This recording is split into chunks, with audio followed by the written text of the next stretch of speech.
ሰላም ጤና ይስጥልኝ። የአንድ ዩቲዩብ ነው።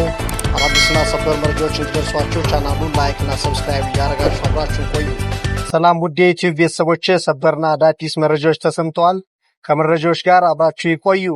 በተባበሩት አረብ ኤሚሬት የኒውክሌር ማብላያ ማዕከል በተፈጸመ ጥቃት ከፍተኛ ጉዳት መድረሱ ተሰማ።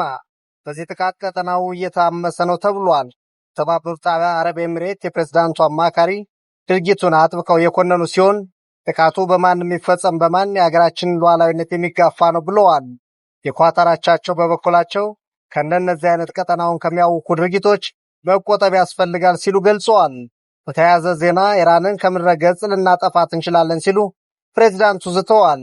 የዩናይትድ ስቴትሱ ፕሬዝዳንት ዶናልድ ጄ ትራምፕ ሶሻል ትሩዝ በተባለው የማህበራዊ ትስስር ገጽ ላይ ባሰፈሩ ጽሑፍ ኢራን የተሰጣትን ጊዜ ተጠቅማ በአስቸኳይ ወደ ድርድር ካልመጣች የሚጠብቃት መጥፋት ብቻ ነው ብለዋል።